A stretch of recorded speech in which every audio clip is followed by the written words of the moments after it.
In 1958, Chester Cadjo and his business partner Bert Holmes opened the first QuikTrip's store in Tulsa, Oklahoma, with a simple promise: be fast, clean, and friendly. That commitment to disciplined operations and well-trained employees fueled expansion into cities like Phoenix, Atlanta, and Dallas. Chester's son, Chet Cadjo, later rose through the company to become CEO, continuing the culture of excellence while modernizing operations and expanding fresh food offerings. Beyond business success, QuikTrip has made it a mission to invest in the communities it serves and to support and protect those who serve them, donating 5% of its net profits to charity each year and partnering with organizations such as the Assist the Officer Foundation and the Dallas Police Department. QuikTrip is dedicated to strengthening neighborhoods and enhancing public safety. From one store in Tulsa to hundreds nationwide, QuikTrip's story is one of steady growth, strong leadership, and a lasting commitment to making communities better for the future. Today we are sitting down with one of the company's leaders to help tell us this story.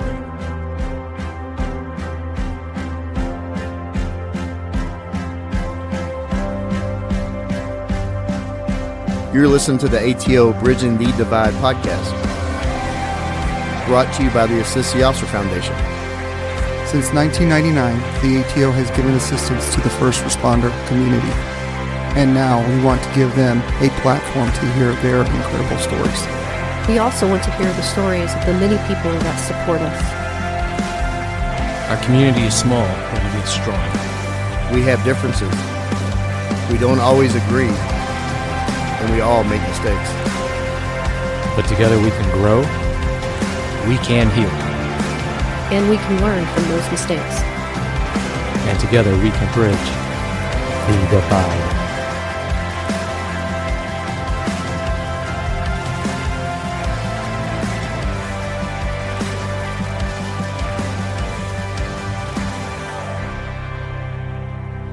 I want to welcome everybody back for another message from the host. It's been a minute since we've done one of these.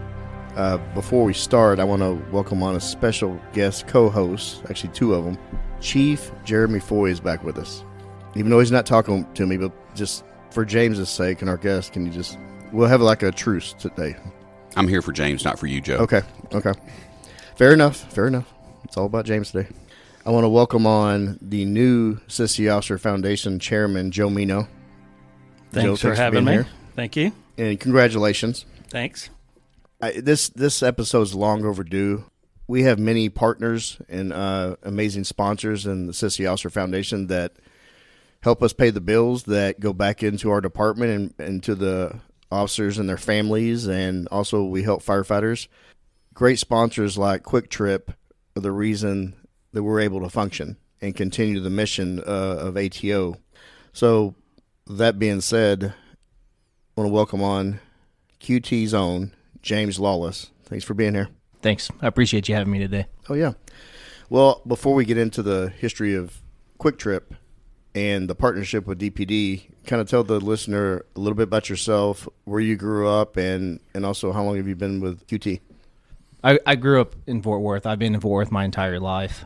I have a beautiful wife, 4 daughters. I am a girl dad, 19, 18, 7, and 4. So kind of spread out, but I love every minute of it. They keep me on my toes. Better mention the names, man. Yeah, so my wife is Katie, and then Cameron is my oldest, followed by Claire, Scarlett, and Mackenzie. And at some point in time or another, 3 of them have worked for QT, so my wife and my 2 oldest have also worked for QuikTrip. I've been with QuikTrip for almost 21 years now. Started as a part-time clerk while I was going to college, worked my way through. 2 years in, drank the Kool-Aid, decided to go ahead and go full-time. And then for the last 14 years, I spent in the stores and operations as a store manager before stepping into my role as a community affairs coordinator, which is a fairly new position. It's only been around for about 3 years now, and I'm almost at year 2 in this position. Yeah, that's what I think. I met you. We were just we're going to get into the RBT Village later on, but that was towards the end of that process when I was introduced to you at the basic academy. Yeah, that was the first time we met. I had just been in position for maybe a month or two before we met, and just kind of seeing the state of the current facility. Happy to help. Yeah, well, it's also you see that we need it, right? Yes, sir. So I want to go back to your family real quick because I want to forget. I met your wife at Bags for Badges last year, but what daughter was there with you? That was Cameron. Yeah, she had just turned 18. That was an experience there. Yeah, she was red the entire time. It was definitely an event for her. Yeah. So, well, you had a good time though. Oh man, I had a blast. Yeah. The people, you won't find better people watching than Bags for Badges. Oh yeah, no, it was definitely entertaining. I didn't know what to expect when I went in, but I'm glad I went. It was truly a great time, but just knowing what it supports and what it's for, that's what truly matters. So it was an honor to be there to represent QuikTrip at that event. Well, it's one of our biggest events we have, and for the listener, it's going to be August 8th this year. We had to push it back. I want to get into QuikTrip. It's a privately held company headquartered in Tulsa, Oklahoma. They were founded in 1958. First store opened in September 25th in Tulsa. And as it was mentioned in the intro, it was one of the co-founders made a trip to Dallas, Texas, and saw another store running so smoothly and took that back to Oklahoma and then QT. Yeah, definitely saw a model that we could definitely make our own and really instill some core values into what we're doing every single day. If you've ever been to a QuikTrip, you know that the employees are what make the difference. We truly pride ourselves in customer service. Our employees are the cornerstone for everything that we do and why we do things. So I just, I can't say enough how much I appreciate all the connections and all the relationships I've made throughout the years. But it's truly impactful to see like how just the customer service side of everything, how that is truly impactful in building a brand. Yeah. How many employees do you, roughly do you employ of all these stores?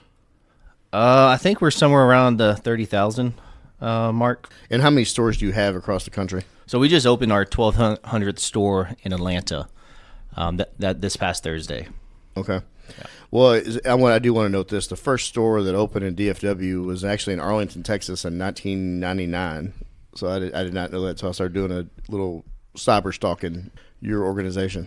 Yeah, I started 6 years later. I was a kid in high school, didn't really know what I wanted to do in life, and I was working at a movie theater making $5.15 an hour. And found out QuikTrip was paying $8.25, and I was, hey, let's go, pay raise. I do want to say that I appreciate the efficiency of your workers, and man, they're sitting there working multiple registers all at once, and it's quite impressive to see. Yeah, like I said, it definitely goes back to our brand, who we want as our employees. Customer service is number one, but when you pair that with people that can multitask and, hi, thank you, see you later, 17,000 times a day it feels like sometimes, it's truly a great thing to see. James, talk about the charity mission with QT. Yeah, so since 1958, we've always given 5% of our net profits back into the communities that we work and serve. It was something that our founders believed in. A strong community leads to a prosperous business model, right? So we truly believe in giving back into our communities, being a good community partner. We've been longstanding supporters of groups like United Way, National Safe Place, Folds of Honor, and other agencies that support at-risk youth and childhood education. So 5%. So that goes back to whenever you first started. That's what the founder's mission was. Yep. From the get-go? Since 1958, 5%. That's really impressive. So going back, you may not know this, but how long have you been pouring back into the first responder community? Since day one. Since day one, okay. That is something, that's one reason I want to have you on here. I want everyone to know, and especially I want the first responder community to know with the support they have, because everybody watches the news. There's a lot of people that support from the shadows, and QuikTrip is not that. Well, I would say this. After COVID, we definitely seen an increase around public safety. Our number one concern is our employee safety. To truly support public safety initiatives, we know that we need to make sure that the officers have the tools necessary to do the jobs that they can do effectively.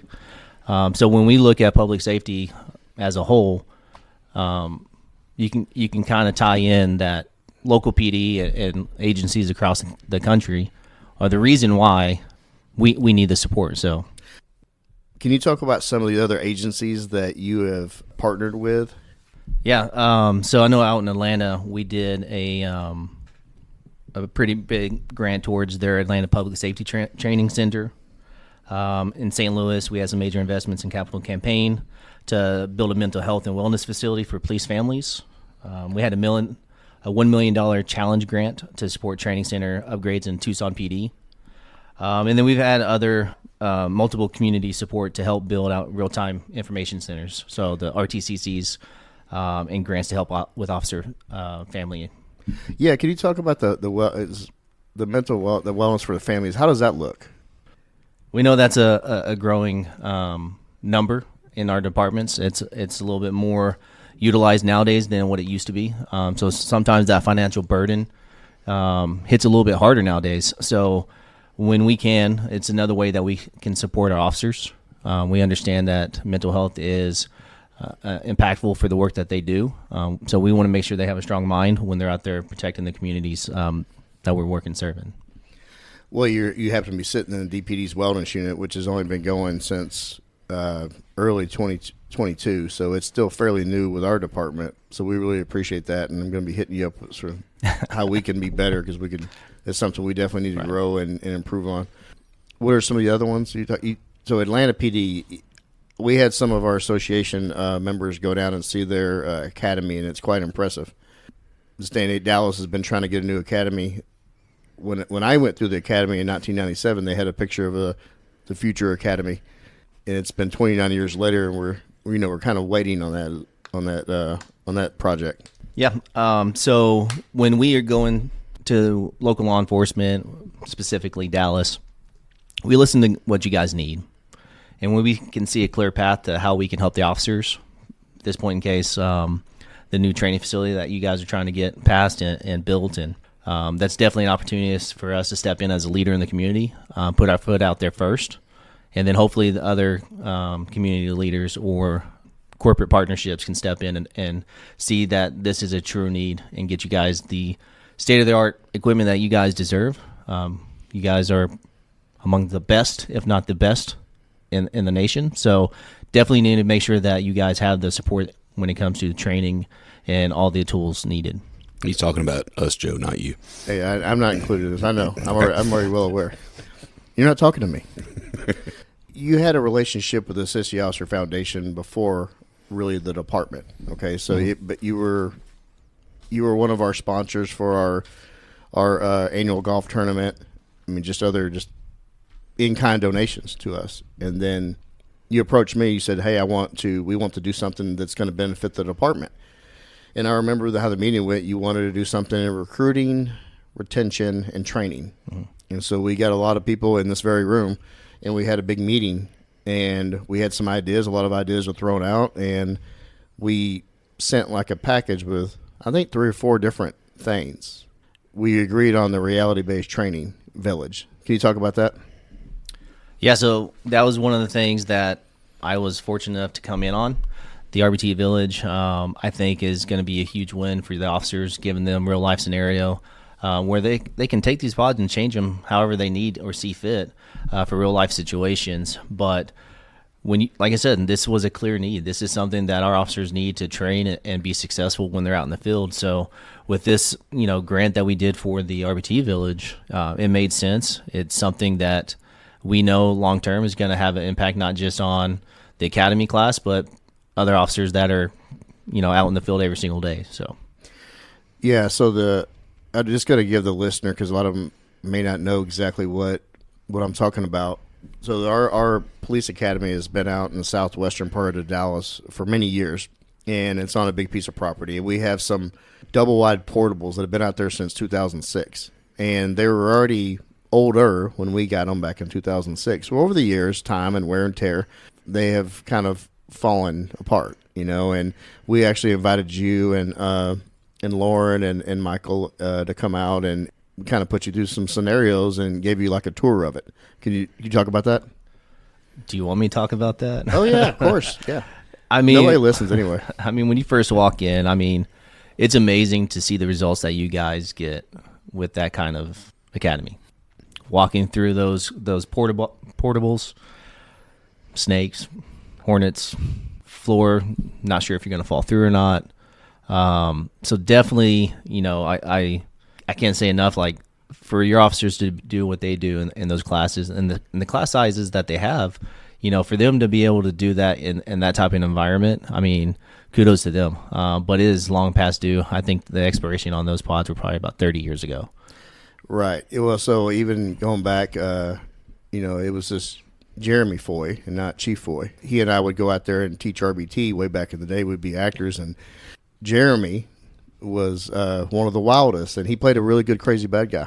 But we were using those same portables back then and beating them up. And then here we are in 2026. We're very grateful that we got this going, and it's much needed because it's going to hundreds of recruits will be put through that. Yeah, it's definitely serving a purpose, but like you said, it's time to get something new. Right.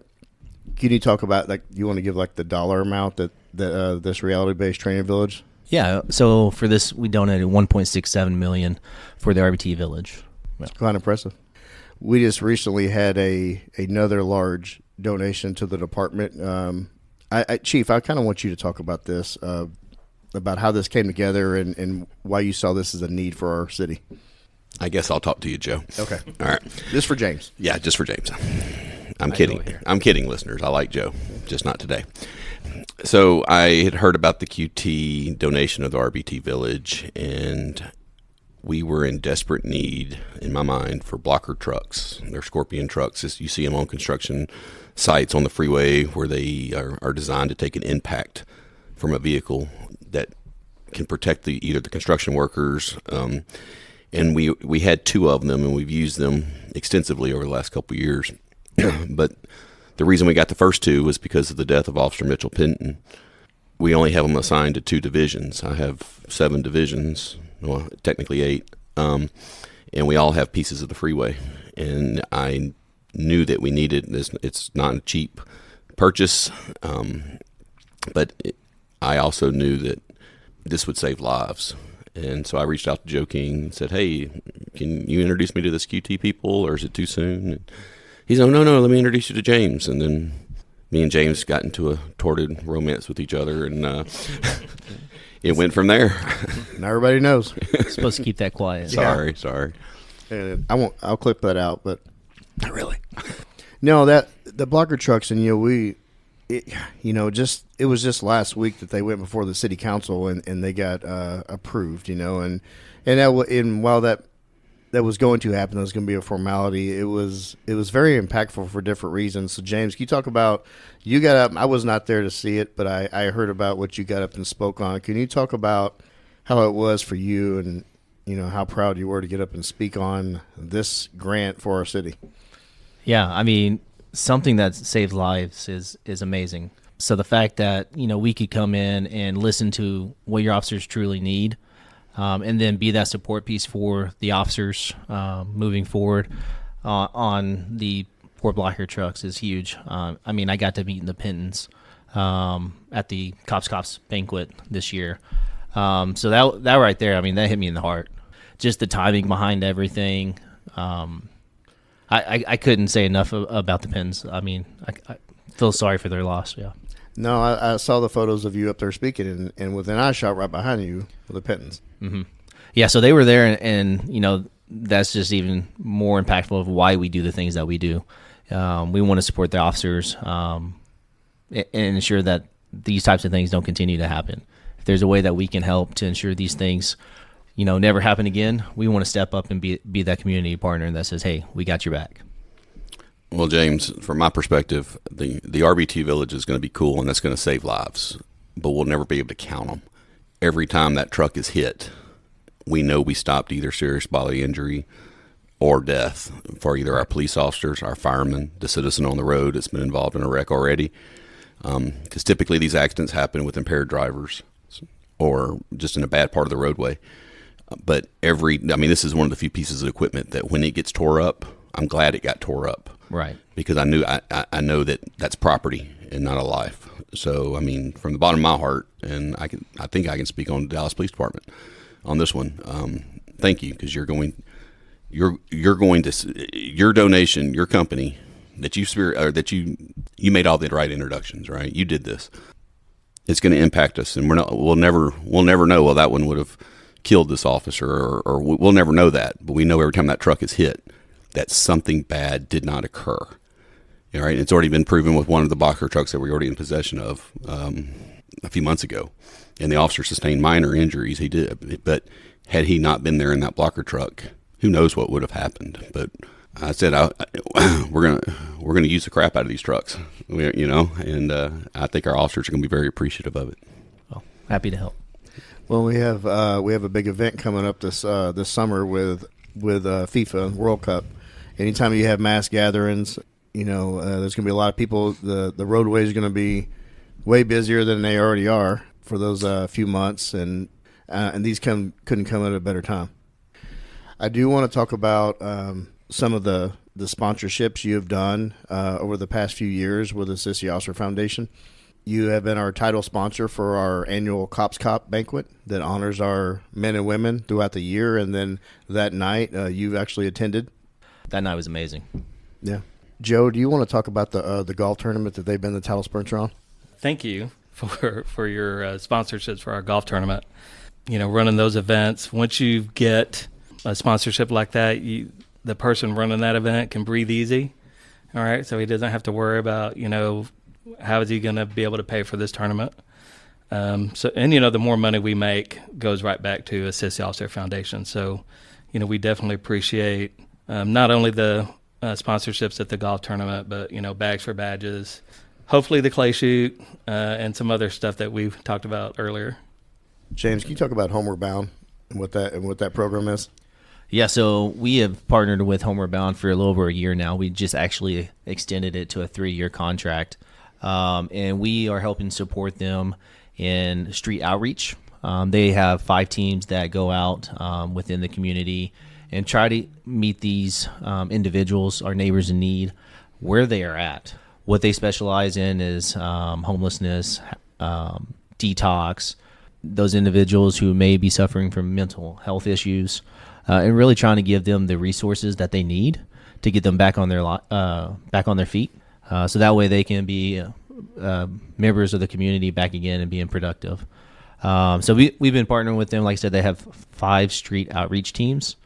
And what they do is each day they make their way into Dallas, Fort Worth, and Arlington, which they have recently just started expanding to, and try to identify those individuals who may just need that one opportunity to get them back.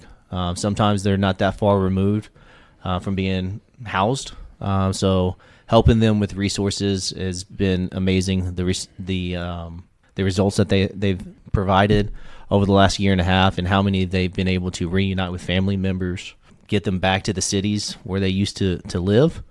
These are things that are huge. Yeah, Chief and Chief Villarreal, we actually went out with y'all and toured that facility out in the South Central area. Yeah, it just shows you the great work that they're doing out there. I was assigned to South Central when Homeward Bound first opened up out there, and initially, just like any new program at the time, we didn't have everything figured out, policies and procedures and that kind of thing. And then when we went out there a few months ago, the place was full, and that's going to make a difference overall. We might not know it for another year or two or whatnot, but that's going to be less 911 calls that we have. It's going to be people who aren't suffering. Unfortunately, we just don't have enough room for everyone in need. But the ones y'all are there and y'all are sponsoring it, that's a help, and that's going to help. I mean, it's going to help law enforcement in the long run too, because it's less consumers that we're going to have to deal with that are going through crisis. They'll hopefully be productive members. Yeah, we recognize that not everything needs a 911 call. So partnering with Homeward Bound has been able to give these individuals opportunity, reduce the amount of calls to 911. So it's been a huge win across the board. But like you said, I mean, the help that they're getting is crazy. Tell us about some of the other future projects you have in the hopper for not just Dallas, but other agencies across the country. Yeah, so we're working on DFR, so drone first responders, being a nest for local PD. We are testing out in our Wichita market, and we are looking to potentially roll one out here in Euless in the next few months. But we realize that our QTs are perfectly placed throughout the Metroplex here in Dallas. So if we can, partner with any PD to provide our building as a nest for the drone first responders to respond quickly to scenes, like I said, anything that is going to make your jobs easier, more efficient, we're really trying to figure out how to partner with you guys on those types of things. Can you talk more in depth about that drone program of what that actually entails? Yeah, so these DFRs are going to be on top of our buildings. So anytime that a 911 call is dispatched, they'll be able to patch into those drones and then send them from our building as a first responder, whether they can clear a call because the call is no longer needed, or they can also escalate a call. I was able to actually get out there and see it live in Euless, and a 7-minute drive time turned into a 1.5-minute fly time. So you can kind of see the need for that. And then also, I mean, you're going to be putting these drones in situations where maybe you don't want to put an officer because you don't know what's happening, especially if there's an active shooter. And like I said, if perfectly placed, let us be that hub for you guys. It's going to be good, James. I think the drone first responder is going to be a game changer for a lot of our types of calls. Yeah. And now I do think we're going to generate some more 911 calls when we first implement it. When they see a drone flying off the top of QT, somebody's going to be like, "What is world's going on?" Right. But they'll get used to it. Yeah, no, drones are. I mean, when our drone program ramped up, I was talking to the sergeant that was ended up taking it over, and I told him, I said, "Listen, if you can get into something on the ground floor of this department, drones are the wave of the future when it comes to response and safety." And yeah, we're only seeing the drone programs grow across the country. What are some of the other programs you got going? So we're also getting ready to roll Blue Command lighting. This one's really actually cool. It's a box that's fixed to the store, and it's monitored through our camera system just like every other camera that we have. But it will pick up on people who are loitering on property. And the idea behind this is to keep our employees inside the store. So what happens is, at like 8 minutes, it will flag it to our SOC team as somebody loitering. And then 3 minutes later, it'll ping it again. And then this time, it'll kind of go over the intercom and say, "Hey, you in the gray hoodie, you've been on property for X amount of time. We're going to have to ask you to kindly leave our property." He's talking to you, Foy. Or some sorts of that, right? And then at 13 minutes, you'll create a call of service to the local PD. And kind of what we've seen in other markets that we've tested this is about 95% of those calls, by the second call, they're off our property. So we're seeing some good success rate with getting people off of our property who are loitering or panhandling. So this is a great opportunity to keep our employees in the store inside safe. So. No, that's fascinating. What other markets have you seen that's installed right now? Yeah, so we have it in Phoenix right now, and that's where we've been testing it for the last year. Yeah, I'm looking at the list here of other partnerships. I mean, it's quite impressive. You got St. Louis, Tucson, Tulsa. You have some real-time information centers, and you're just recently, I think, the end of last year, partnered up with Dallas PD with that. Yeah, so last year we partnered with DPD on Fusus to integrate it into our 23 stores in the city of Dallas. And really just gives you eyes on what's happening in the area or at our store. So that way your officers have real-time information when they get to a scene. James, before we wrap this up, I want to take the opportunity to thank you, not only from the Assist the Officer Foundation, also Dallas Police Department, but personally, I've got to know you on a personal level and consider you a friend now, and it was all started because of your great organization's commitment to our profession and our mission. And as our missions align, we want what's best for this city, we want what's best for this department, and we want to protect our people and put them in the best position to go out and serve the citizens and serve your organization the best we can. I just want to say thank you for that. everything that your officers are doing on a daily basis. We could not be a successful community. Our neighborhoods would not be safe without your officers. Your officers put their life out on the line every single day, and I appreciate what they do because they keep this city safe. James, for myself, I do want to thank QuikTrip because they're obviously the company that had made the donations. But I do want to thank you personally for facilitating it, making sure it happened. You're really good at follow up. I don't feel like when I've talked to you that I'm having to beg for anything. It seems like a natural conversation, and while our police officers are in the business of saving lives, so are you, whether you realize it or not, because you're saving lives with what you've done. And we'll never know, but I mean, you truly will be impacting more lives than you'll ever be able to count. So thank you for that. Appreciate that.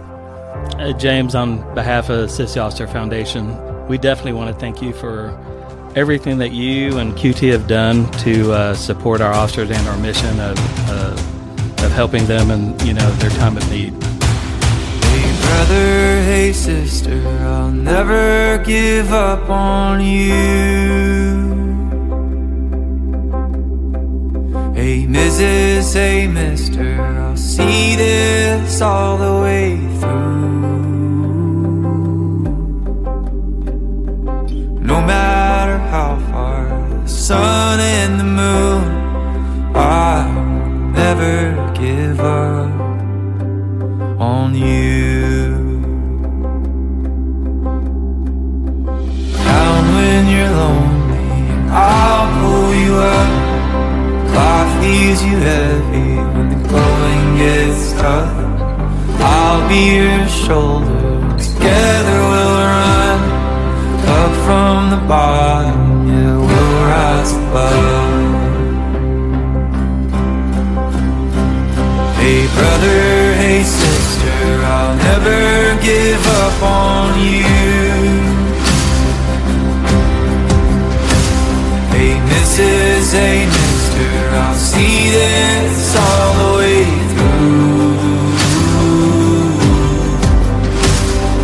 No matter how far the sun and the moon, I'll never give up on you.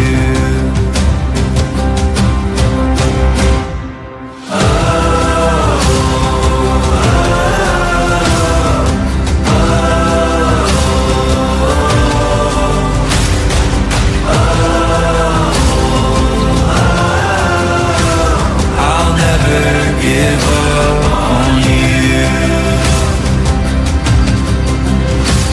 Hey brother, hey sister, I'll never give up on you.